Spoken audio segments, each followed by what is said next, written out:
Cool. We have Ted Maldonado here, our producer, and so he's in training, and he's learning, and it's been really cool, nice that I don't have to swap between screens or change the audio and things like that. Right. But I may get up from time to time. We'll see. But we're very thankful for Ted being here with us. The question was, how old were you when you first started driving a vehicle? Were you 5 years old when your grandfather said, "Hey, take the truck and pull me out. I'm stuck in the mud," or something? That happens. My wife tells a story about how she was, I think, 4 years old when she drove a tractor. Yeah. Pretty scary. But we are addicted to safety. Yeah, we are. And so we're going to be talking about engaging young people today. Yep. And that seems to be an issue. And real quick, there we go.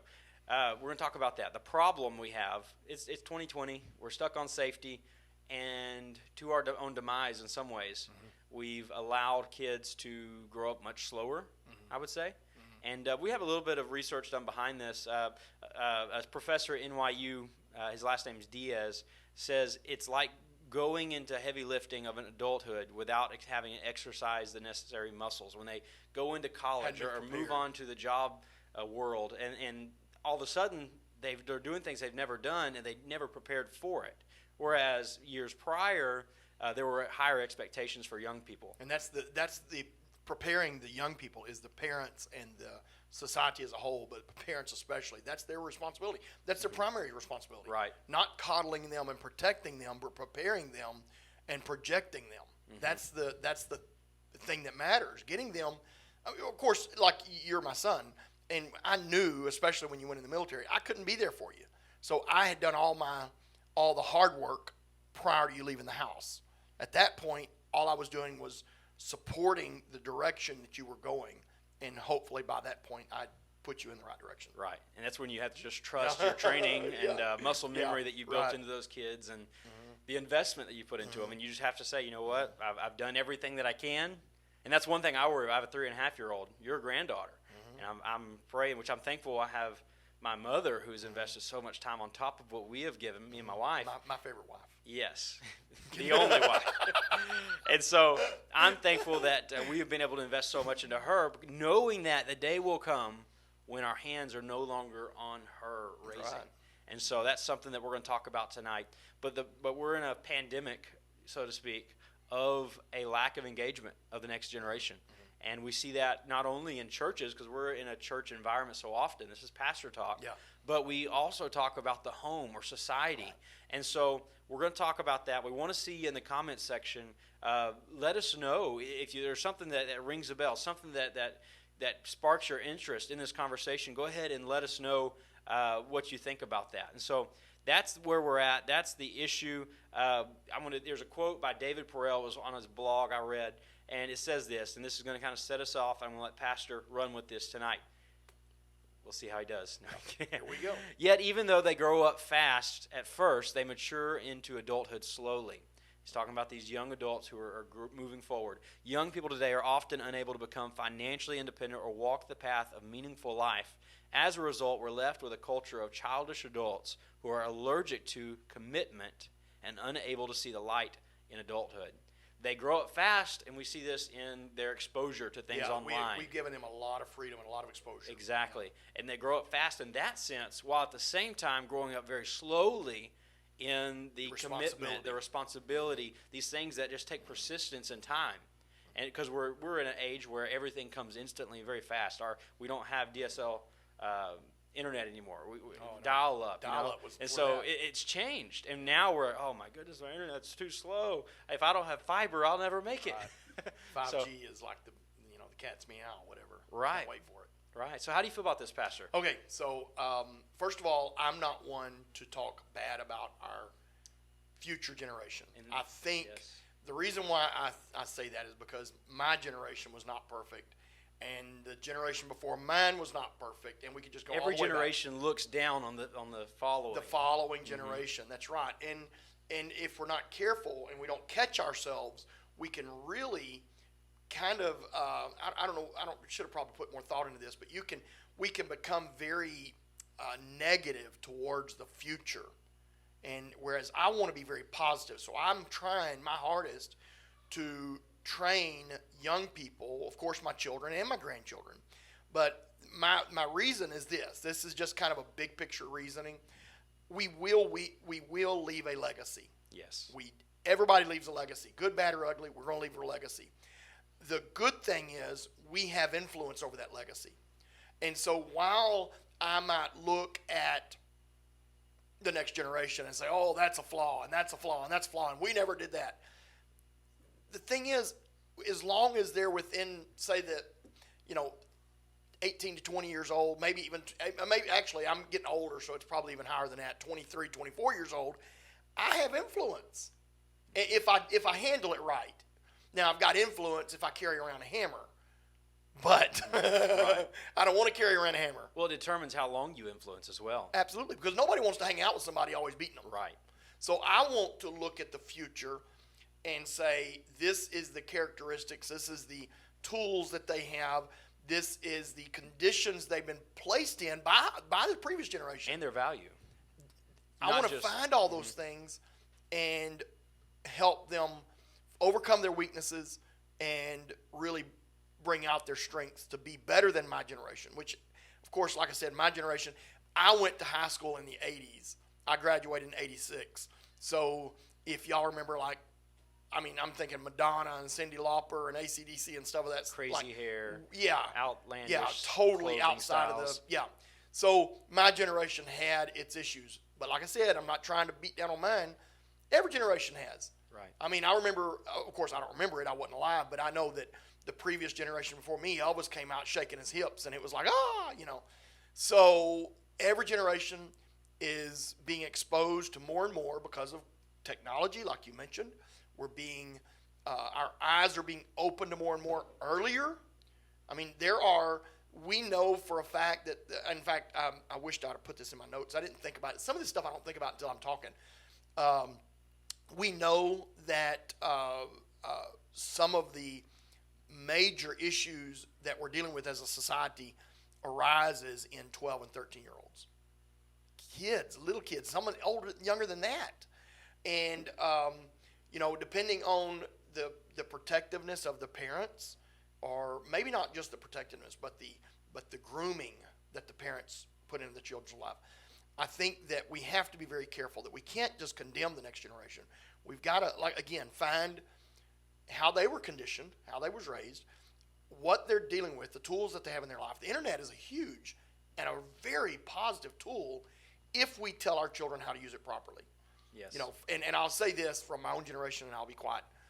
My generation, when we come into the internet age, I'm thinking out loud here. I think I was about 32 years old. I'm guessing 33, and it was so novel and it was so slow, but it was like a Pandora's box. Mm-hmm.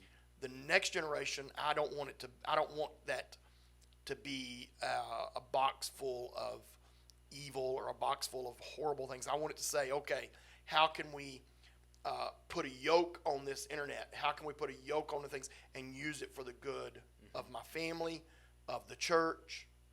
Well, you're testing your principles, and that's something Absolutely. that where throughout Scripture we see principles that stand out, and those same principles don't necessarily only apply to reality; they also apply to virtual reality, right? and which is reality in itself. So, yeah. But it's things that so often we want to put a box around and say, well, this principle of lying or telling the truth has its place when I'm face to face, but I could not say the same thing if I'm on a chat room or whatever. And so we have to apply principles across the board. Yeah. The same morality and things like that do not change. Yeah, that goes back to what I have said multiple times in the church, and that is the integrity of the heart. And I'm not sure that term is the right term, but I've used it so many times it's hard for me to break away from it. But the venue or the avenues or the venues of sin might vary now compared to what they used to be, but it all comes back to integrity of the heart. And where your heart is, where your mind is, that's what you must control, and that's what you must manage and discipline. Of course, there's a spiritual nature, but you don't walk. None of us walk around, all the time in the Spirit. We have lives to live. We have issues to deal with. We have problems. How do we respond to those problems? And I'm getting off topic, but the point is, you're right. It comes back to those principles that we have to build our life on to move forward in a sense that we're going to be more productive, better people than our parents. And that's what I want our next generation to be. Right. And the topic of engaging the next generation, obviously, I don't believe this is something that is new. No. I don't think this is something that, this is an issue now, a real issue. Prior to this, we've never had the issue before. But I think societies in general have an ebb and flow of engagement. And many times it's necessity. So you have the Great Depression where it was a necessity that we all play a role in the family or the household, where you're going to collect the eggs, you're going to go hunting, you're going to go work the job, you're going to wash the dishes. And then as we become blessed over time, the blessings of God, Very true. we become lax. And we relax some of these expectations. Yeah. And we see that on small scales in just each individual homes. As family earns more money, they all of a sudden pay someone to take care of cleaning the home or mow the grass or things like that. So we reduce, but as the necessity comes or arises, we all of a sudden have to step up. Yeah. And I feel like we're coming to a time in our world where we need young men and young women to step up. And adults all around the board. Well, I think as a pastor, we're at Pastor Talk. As a pastor, I want the next generation engaged in the process for multiple reasons. First of all, I want to train them. Yes. I don't want to trust happenstance and circumstance and some Joe Blow with their training I'm not trying to be like self-righteous, because that's not. I'm a long way from that. I'm a long way from that. But I do believe that, the little I do know needs to be passed to the next generation.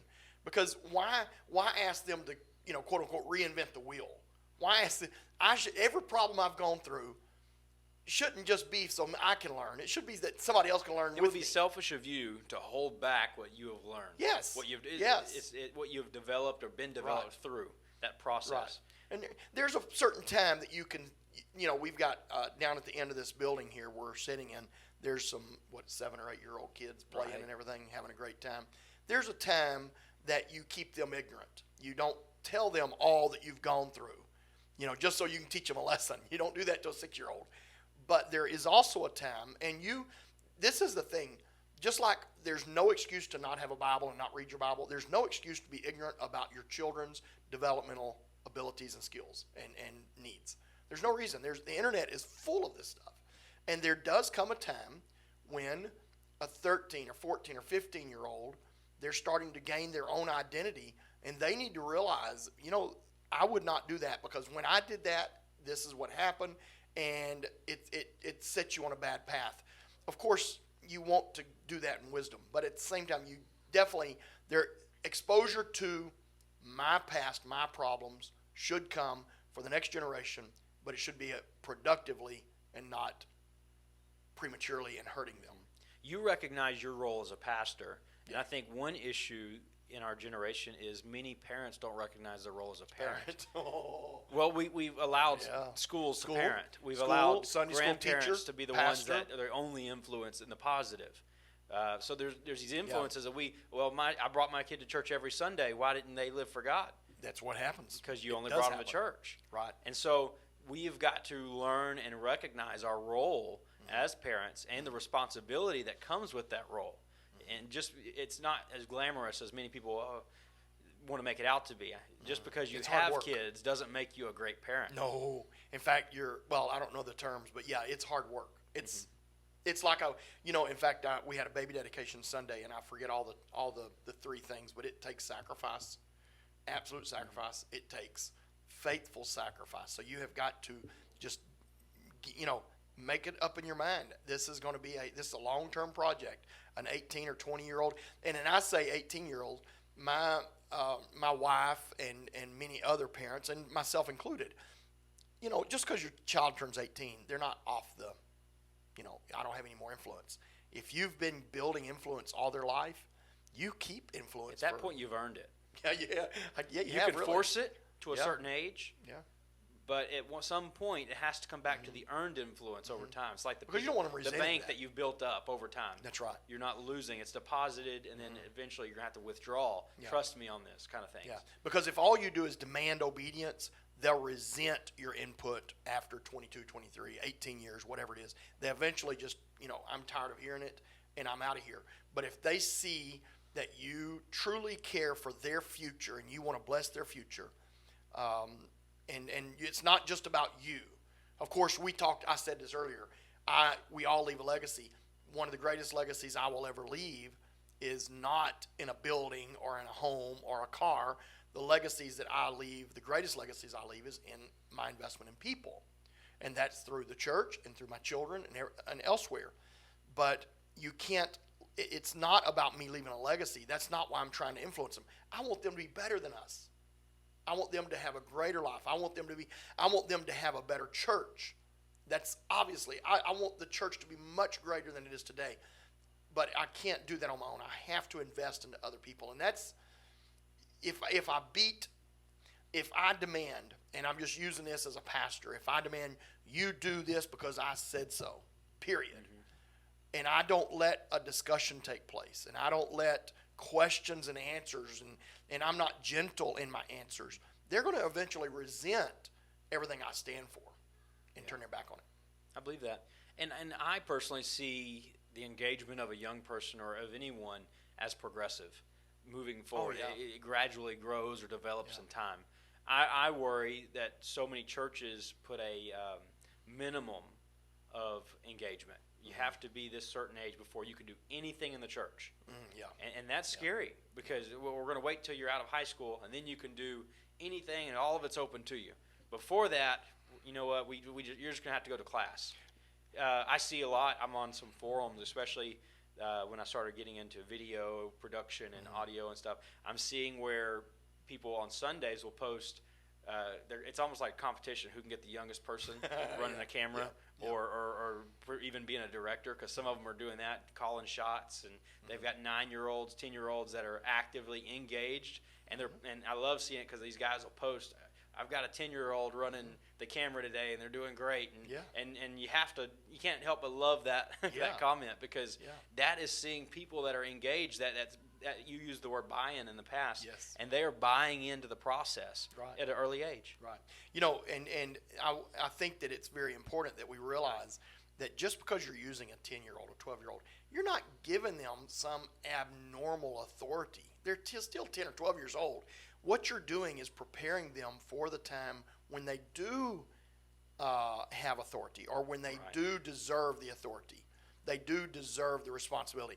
I pulled up a scripture, and it just kind of came to my mind earlier. And it's talking about in 1 Timothy chapter 3, and I'm not going to stay on it very long, but it talks about a bishop and a deacon.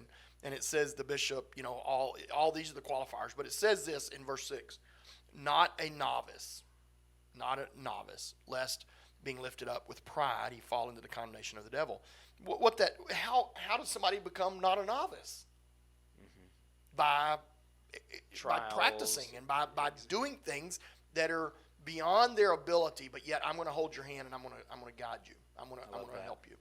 And so then in the deacon in 1 Timothy 3, again a little bit farther down, it says, let me see if I can find it real quick. And let these also be first be proved. They got to be proven. And so I'm a great advocate, and I didn't write it down. I probably could find it if I just take a minute and look for it. I'm a great advocate in you watch me work, and then you help me but work. Not forever. Right. Yes. You watch me work, then you help me work, then I help you work, and then I watch you work. That progressive, and that's what I want to get. Of course, I mean, there's going to be a day where I'll have to step off the scene, so to speak. And I don't want to step off too early because I don't want to die. I see so many people, they step off the scene, they die a few days later. I don't want to do that. I want to stay engaged. But I think it's imperative that we engage the next generation in that, I would say, 4-step process. Well, what is the potential if we don't engage? Can we talk about that? If, say, we isolate them, prevent them from failing, prevent them from even doing. Or questioning what we think, question what we say. Right. If we What's shut the that end down. product of that? Well, I think the disengagement and leaving with a sour taste in their mouth, sour taste in their mind, whatever it may be, and of course we're looking at this tonight on the church level, the home level, and then in life in general. And I'm sure there might be another level. You could even do business. You got to have mentors to help you get started. But and really we could use that term. But if we don't mentor them up into maturity and in loving the home, life in general, the church, irresponsible, dangerous. They will engage somewhere. Oh, yeah. And that's something that, oh, absolutely. whether you want to accept it or not, they will engage with something and someone somewhere. And whether that's good or bad is up to you. And to what extent you allow them to engage at an earlier age. Yes. Yes, I believe that. I believe that now, you could do little progressive things, and this is now I'm talking from a pastor's perspective from these 8-year-olds down the hall. We don't put them in a place where they're always doing something every Sunday. They're children, but periodically we'll use one to do something down in children's church or whatever. But then as we do again a progressive nature, I don't know if that's the right word, we progressively engage them more and more in the process as they go through junior high, high school, college. And my way of looking at it now, I pastor a young church. Average age it changes, but I'm going to say it's probably, 30, 27, 26, probably 26, probably about 26. And so I think anything over 26, they need to be engaged. That's the average. If they need, everybody over 26 needs to be involved, hands-on, doing something. I would say over 18. Well, yeah, 16. But I'm just saying that average age and above, it's a demand.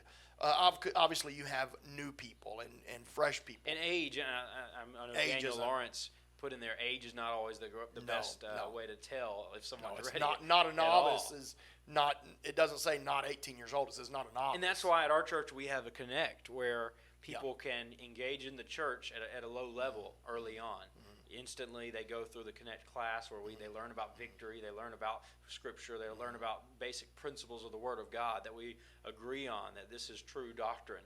And they go through that, and it's a couple of weeks long. And after that, they're able to engage at a low level, whether that be a greeter or something like that, to welcome people in the church. I think everyone should be able to do something. Yeah. Let me just come. Where's the next pastors coming from?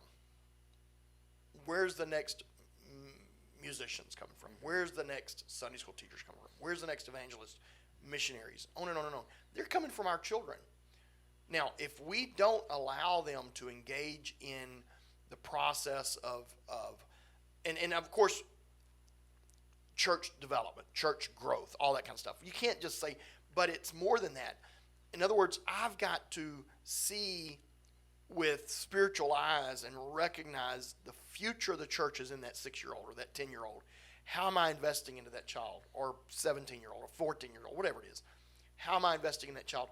And will they ever be, this is one of the things that bothers me about the missionary schedule right now. We're not getting a lot of missionaries.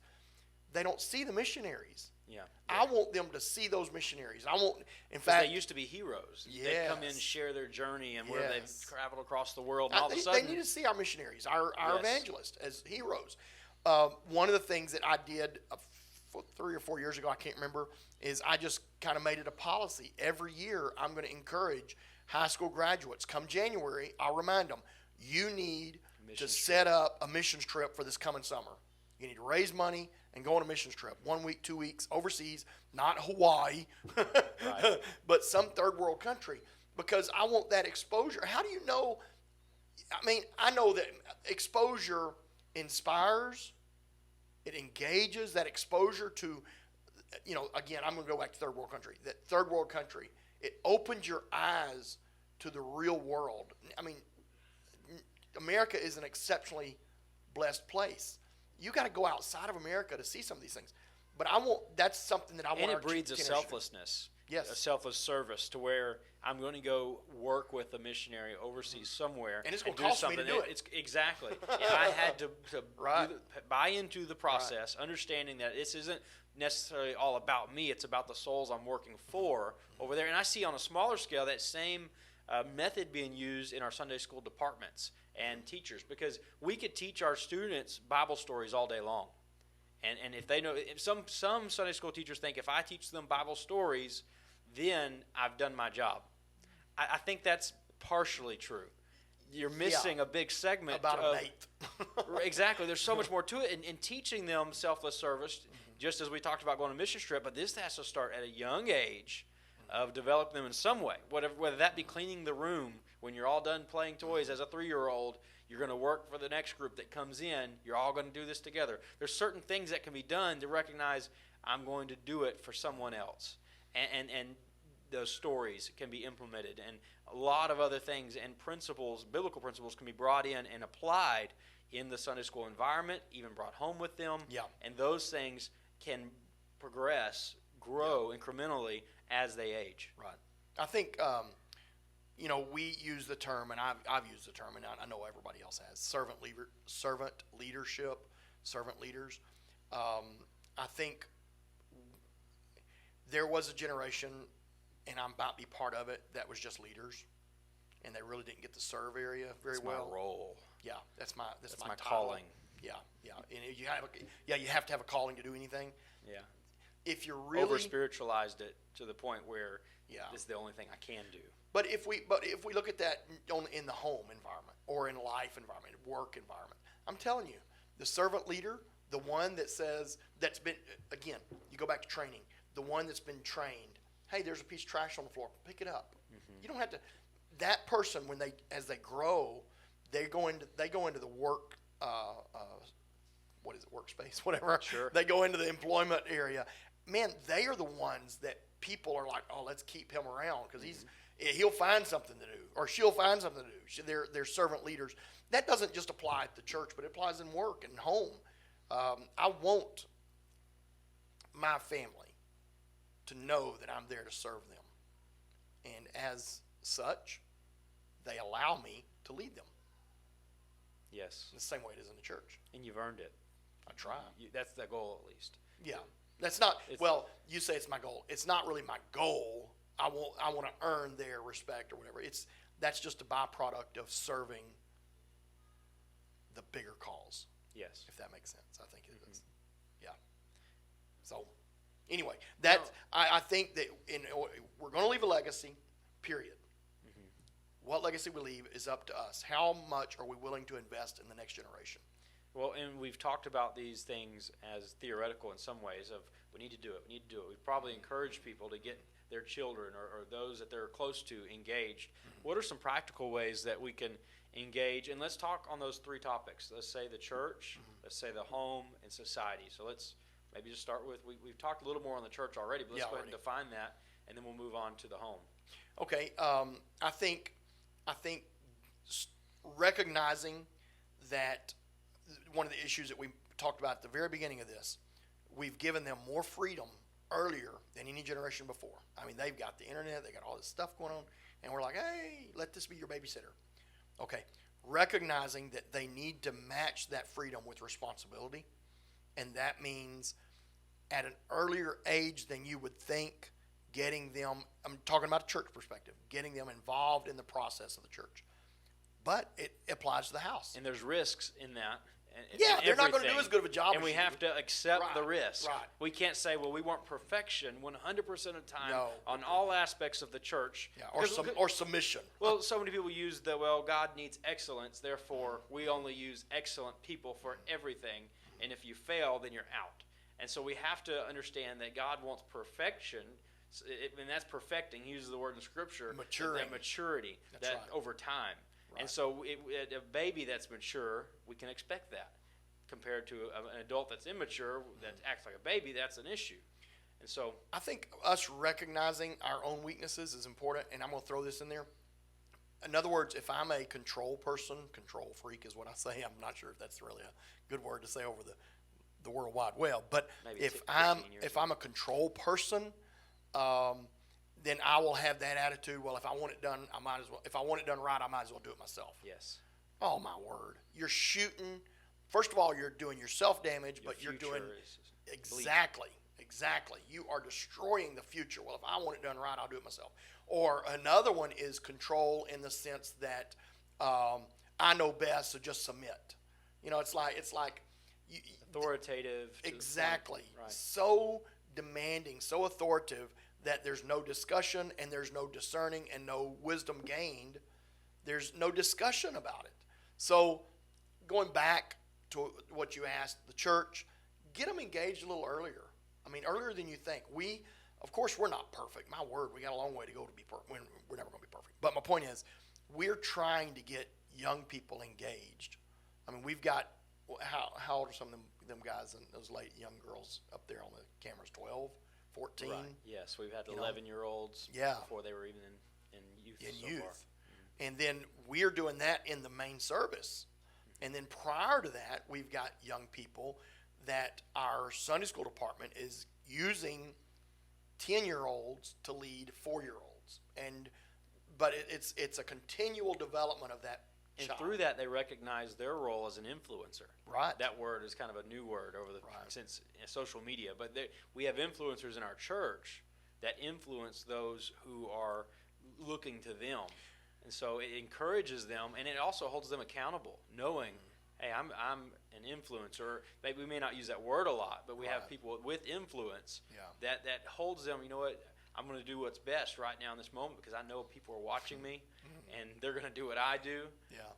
You know, it reminds me, I went to a school, I had 11 kids in my senior class. Senior class. I got in trouble before I graduated. But anyway, my point is, I had 11 kids in my class. The whole school was like 285 kids, kindergarten through 12th grade. We all rode the buses together. We were intermingled all the time. And that was something that was it was a second nature, if you will. Everybody knew that the little kids were watching you.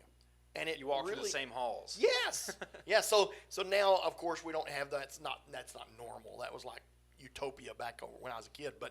But we do need to recognize that value of slow development of like you said, influence, and then skills, talents. I mean, we've got young people right now that are learning how to operate a camera and how to turn it and how to listen and operate at the same time. It doesn't take the place of every sport, of course, but it helps them to engage as a team. There's other things. So that's in the church. Of course, my personal perspective is, and there's a 80-20 rule that 80% of the work gets done by 20% of the people. That's what it was. I think our church is nowhere near that. I think ours is like 180. Right. 100% of the work gets done by 80% of the people. So when I ask if I was to do a survey, hey, how many here is not engaged in any part of the church work, really it would probably be less than 20%, because it's just something that we've really pushed people. Well, that's a culture that we've built over time. Yes. And as I said earlier, I think that societies, as they're less challenged and they're blessed, they feel like they don't need to all be active, and we can let people just relax a little bit on certain issues. Yeah. But as we realize, hey, we're going to work together. I remember growing the church, and we'll probably talk about this for Pastor Talk this coming month as y'all do the history of Victory. But I know early on when we were working fireworks, I was a young kid selling fireworks, and that was how we paid our note for the church. And stuff, things like that. And we had the Myers family and people like that we were all young. That was our 10, 11, 12-year-olds. We worked hard because we knew we were putting into the church. Right. And we need to see that. Yeah. Even if we are blessed, we need to manufacture a way for people to buy in to the church. I feel sorry for some of the youth groups, some of the children, if you will, that the church just says, hey, y'all are going to go to NAYC. You don't have to work for it. We'll just pay you $40,000. We'll just pay it. Yeah, we'll just pay it. I feel sorry for them because they miss the blessing and opportunity of working together, engaging in the process. So I've got so many things on my mind right now. But yeah, that's I think that we've got to reevaluate as a pastor, or as pastors, if anybody other pastors are looking. We've got to reevaluate the future of the church. Now, I will throw this out there because it come to my mind, and I don't know why, but maybe I'll talk to somebody with this. Sometimes the elders feel devalued because we put more value on the youth. I think that is a mistake. I think the elders should be cheering on the investment into the youth. They've had, and I'm not being disrespectful, but the elders have had their opportunities and had their day in the sun, on and on and on. And now they're okay, fading into the twilight. Is that the right word? Twilight? Sunset, whatever it is. Fading into the sunset. I don't want them to fade out. I want them to be just as engaged Their as anybody. influence should be just as strong. Oh, my Their word. voice should be louder than any others. Absolutely.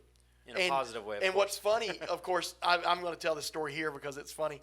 The other day, I was walking in the church, and it was after church, and my granddaughter, who is 3.5 years old, she come walking by, and she did it on purpose. You could tell she wanted my attention.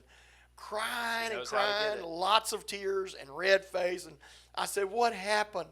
And she said, "They told me not to run." And I said, "Who told you?" And she pointed, and I don't remember who it was, but it was not like an old person. It was like a middle-aged person. But I just think that, and that's fine, of course. It's totally fine. I just think that the elders have such a heritage to tell, a story to tell, mistakes to tell about. It would save us so many problems. And I don't think that they need, and actually this just come to mind too. In, I think it's Deuteronomy. Or Leviticus probably, because the priesthood talks about how you're to work in the tabernacle or the temple basically from 20 to 50. And I've just round numbered that because it depends on the job. But 20-year-old to 50-year-olds, you're to work in the temple. But after 50, you're not supposed to get on the ladders and climb and put up curtains and all that kind of stuff. That's for the younger people. And I know it's obviously you don't want to fall and break a hip. But they didn't just like leave the temple and not do anything. They were still very engaged. By stepping back, created a role for someone else to step into. Yeah. Yes, I think another aspect of engagement is recognizing the past. Those new young people or people that are just stepping into the church need to recognize the church where it's at presently, but also where it came from. This was something that when I was a youth pastor, I took the young boys who they would act silly all the time. They would get in trouble all the time because they've got that energy and love it. all those issues. So issues, challenges, we'll say that. But they have these challenges that we had to work around, and one thing was to give them perspective, and that was something that helped them mature.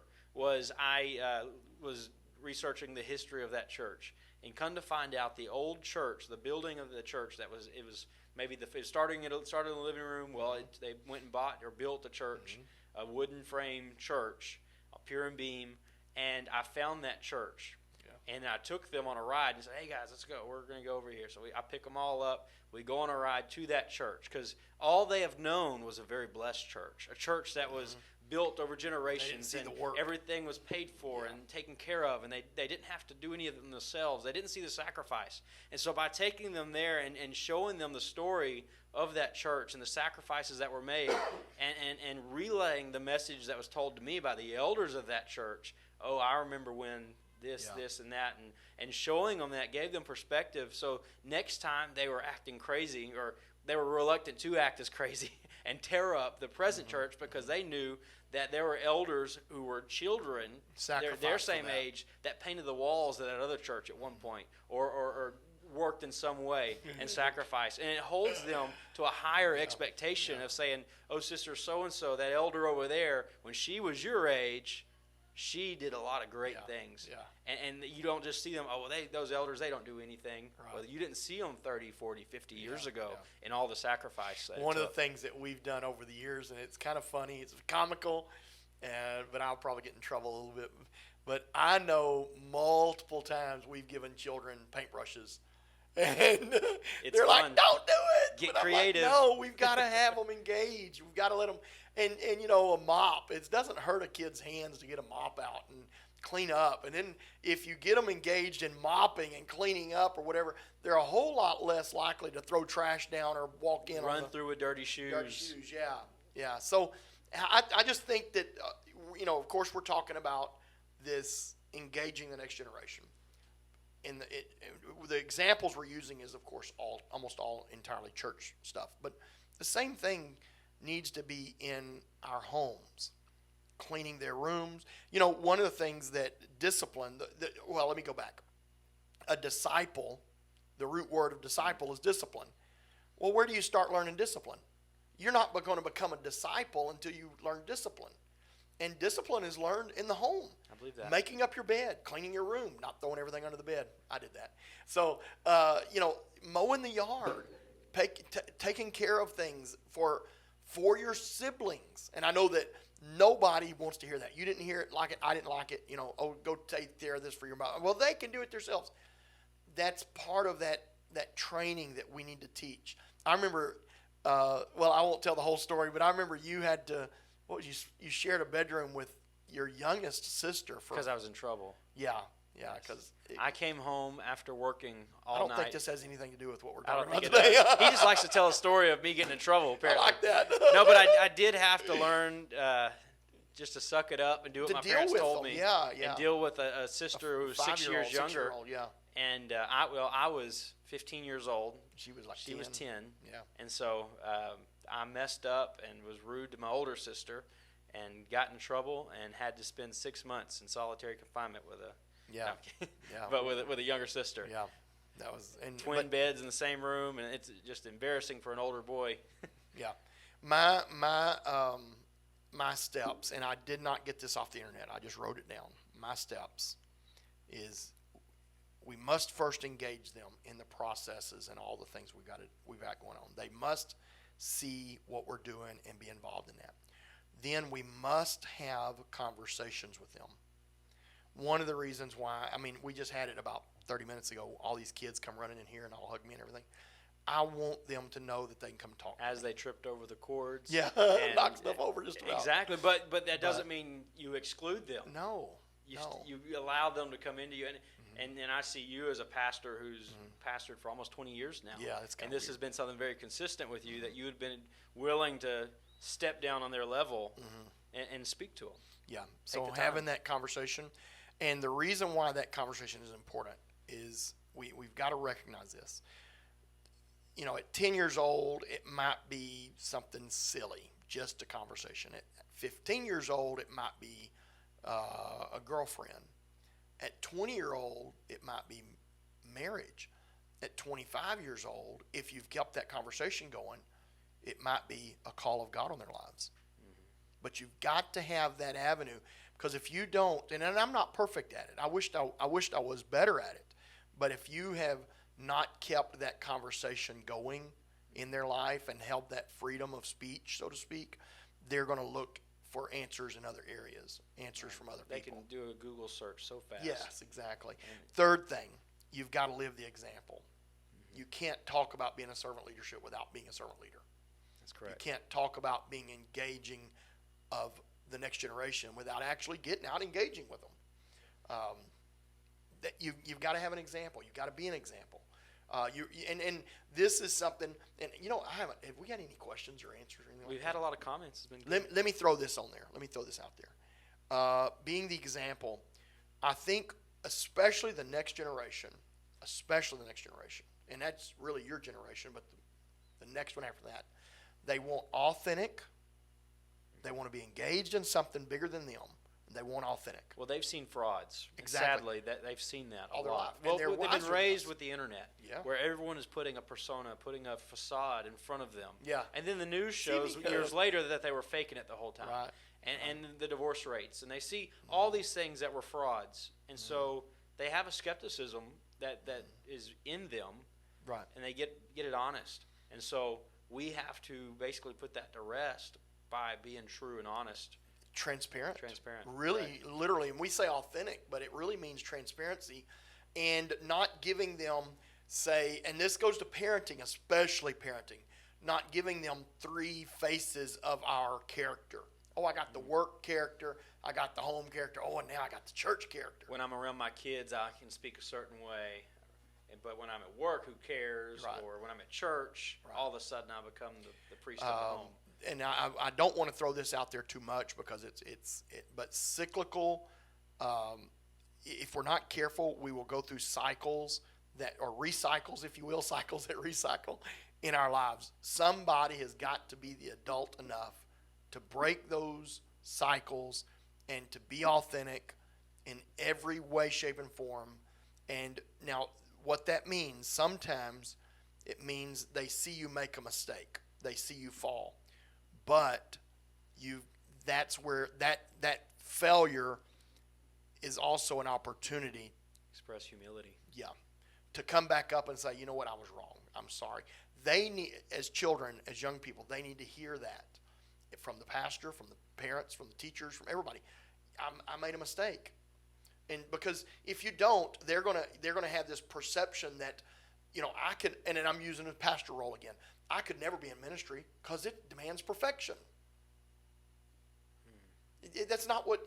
In fact, Hebrews, and I don't have it right, but Hebrews 5 or 6, one of those chapters, talks about God chooses the priesthood because of their imperfections so that they can have mercy on the people they lead.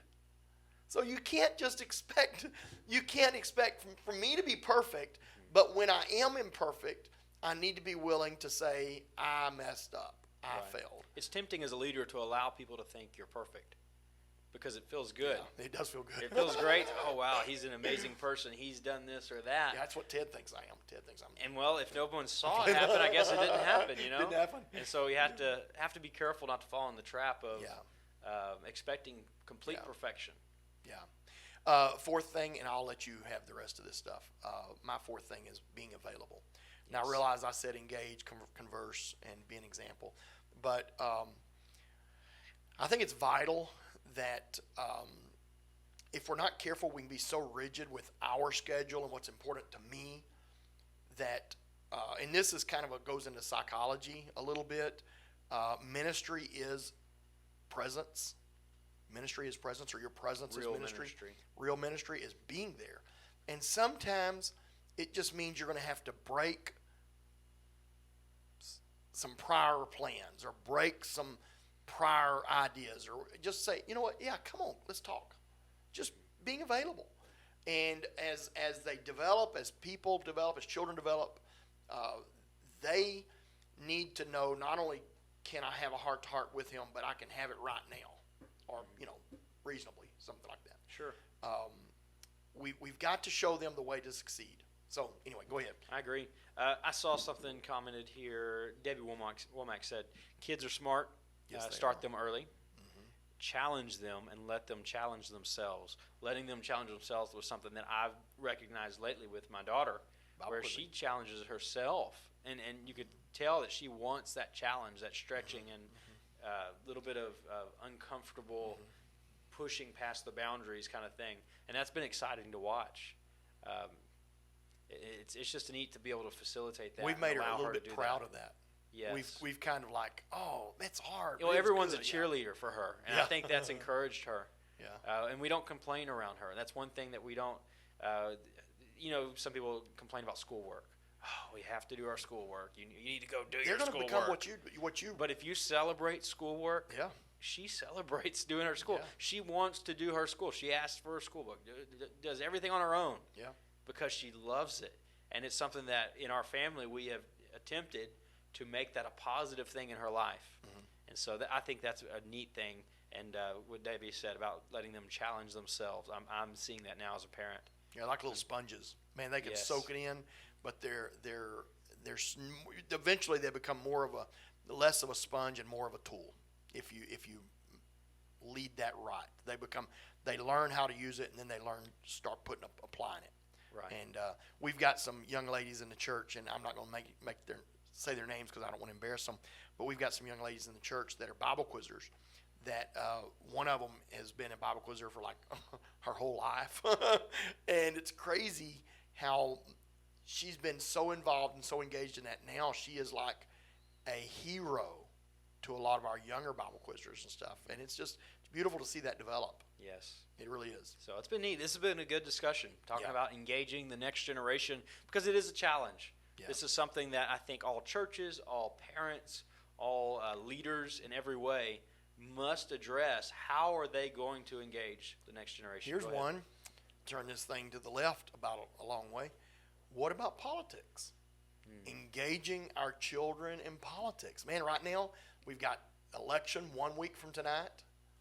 You know, if we keep them ignorant of what we believe and why we believe, what we believe, they will. I mean, social media is as strong as the household in many situations. You use the word politics, and some people hear that and think that in a very negative way. Oh no, I don't mean it like that. Right. You're speaking of politics and a governance, their Yeah. activity as a part of a community, whether small or large. You have a role to play. And for us, that's voting on what we believe.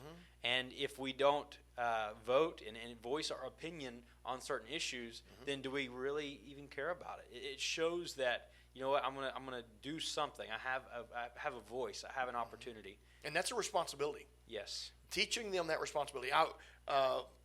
We this year, let me think, my wife and I voted by ourselves, but we were actually looking forward to, because we had some scheduling changes, we were actually kind of looking forward to taking Lainey and Ayla with us to the voting booth, because I took I wanted her. to show them. You took her. Awesome. Yes, That's my good. wife and I both took her. Yeah. And she enjoyed it, and we did it on Sunday. So Oh, after really? church, That's cool. Yeah. And everyone there was looking at her because she was just singing and smelling the roses and Yeah. Just being herself. Yeah. And so But civic responsibility is another part of that training. We've got to show them that you can't be afraid of people that don't believe like you, but you've got to be willing to engage with them. You've got to be willing to talk to them without getting all emotional and radical and crazy and losing your mind. You know what I'm saying? Sure. You've got to be willing to talk to people. So I think that's just another area that we can work. I mean, all of us as adults, and I'm assuming we're all adults listening to this podcast or vlog, whatever it is. I'm assuming that we're all adults, and I'm assuming that we all have influence in the next generation in some way, shape, or form, whether it be a child, a neighbor, a grandkid, whatever. It reminds me of a story I actually read about, and it was a true story. It was like it was wasn't Dr. Carson. I forgot who it was. You know, Ben Carson? Yeah, Ben Carson, the HUD Brains, director. It might have been him, but I don't think it was. He grew up in, and it might have been him, I don't remember. They grew up in a public housing complex, and there was an older lady that always had her house open for kids in the neighborhood, and she just engaged them in conversation. And they grew up with this conversation and her talking, her influence, and they grew into respecting that. And later, and I wished I could remember who it was. I don't think it was Ben Carson, but it might have been. But they ended up years later recognizing her value in their life after they're in like leadership and upper management. She wasn't some great high authority. She was just an old woman that took time to help them understand the way the world worked. And we need those. Yeah, we need them. We need them so bad. Yeah. And engaging, that's something that it's everyone's role. Mm-hmm. You're a leader in some way, whether that be in your family Yes, or you maybe are. just in your neighborhood. You've got someone watching And you. if you're not, you can be. Yes. All you've got to do is get involved in the church. All you've got to do is get involved in your grandkids. All you've got to do is say, you know what, I'm tired of sitting on the sidelines. I want to have an influence. Right. Because you will leave a legacy. It's up to you what kind of legacy you leave. Yes. If you're sour, you know what, if you're sour, disrespectful, and angry all the time, you stay at home. Influence someone else. Yeah. Go influence your cat, not Well, us. and influence is multifaceted to the point we talked about. I can't remember how long ago, but we talked about a story of our church going to a Sunday school seminar. Yeah, that was funny. And we went to the conference, Yeah. and we've been to many conferences, and we try to invest into the Sunday school teachers. We in what still ways are. we can. We need to talk about that while we're doing this. Okay, I'll let you do that in Go just ahead. a second. So we went to this conference, and this was supposed to be a conference located at a church that was going to teach us how to teach and develop young children, Right. Sunday school age. And I remember I was one of them. We had a big group, probably 10 or 15 of us that invested to go to this conference. We go to the conference, and we go through these seminar after seminar, and they're teaching us how to teach and how to do all these things. And while we're there, we're looking at how well they decorated, because that was a big deal for that specific church. Is they were all out on decorations. They were making it big and fun, which was really neat. But when we went through it, they were showing us each room and how it progressed. And then we went to the youth room, and there really wasn't much of a youth room. And we found out that they had no youth at this church. And this is an older established church that literally had no youth. Yeah. And they were teaching people how to develop young people, but apparently they were missing something, because it was leaving them with no gap in their progression. Yeah. And it was very concerning. But we have to realize that there's so many things. You can't put your entire influence into decorations. Mm-hmm. You can't put your entire influence into, well, they know all the Bible stories, therefore I raised them right. There's a lot to it, and there's a lot of people that are in their life that are influencing, and I think that's something that as parents, as leaders, we have to recognize, that we want these younger people or newer people to be in the right environment where it helps them to grow. Mm-hmm. That's right. That's exactly right. I want to create an environment. I can't think of the right, metaphor, but I can tell you one metaphor. It's like a plant that if you just let it grow wild, it's not going to produce what it could if you groomed it. It's pretty simple. Yes. I think of some of the conferences you said we go to, and we do go to them, and we send our people to them and all that, but this next 2 years, we're committed to sending young people to some of these major conferences to develop their insight into where we're going, what we expect of them, and giving them permission to use their creative and productive ability. I didn't do it intentionally, and I didn't even think about it until just now. But what was it? Sunday night, we played volleyball, and I asked all of our young people, hey, y'all come early and I'll buy the pizza. And so they came early, and we had a lot of pizza and had a lot of fun and everything. But all I did was talk to them about giving. I wanted them to have permission. I want them to see, I'm going to give you permission to take the church and run with it, to use your ability and your talent to run with it. Now, obviously, there's got to be accountability. And I've explained this to them. Got to be accountability. I'm not going to let some knucklehead get up, and just because you want to, I won't give me the microphone doesn't mean you're going to get the microphone. But they're a novice right now, but how are they going to not become a novice? All those knuckleheads. Yeah, all the knuckleheads is what I say. Yeah, knucklehead. But they've got to become. In order to not be a novice, something's got to do. Somebody's got to do something. And for them to buy in, it took you buying into them. Yeah, it's a reciprocal relationship where it goes both ways. Yes, it does. And you can't just expect them to instantly buy into what you're selling. Mm-hmm. So, anyways, this has been a good discussion, and we're coming up on the end of it. If you missed it, we talked about engaging the next generation. We want you to join us again, and this coming month, we're going to be talking about the history of victory, and that's something I'm very excited about. And we're going to see Pastor Castleberry, Sister Castleberry, discuss the process of starting, building, cultivating the church through people. Well, that was a wild ride. It's been ups and downs, climaxes, and very low valleys. There's been some things that happen, and this is part of it. And I'm thankful for a pastor who's been consistent and have given themselves. And many times they could have walked away. Could have easily happened. It was hard. It really was hard. Yes, and it was very we difficult. look forward to that. That's going to be on Tuesday, every Tuesday of this coming month of November. Because are we going to do that on Tuesday of election night? We've talked about doing a pre-recorded video. Yeah. And so we'll work on that. But look forward to some videos. It's going to be fun.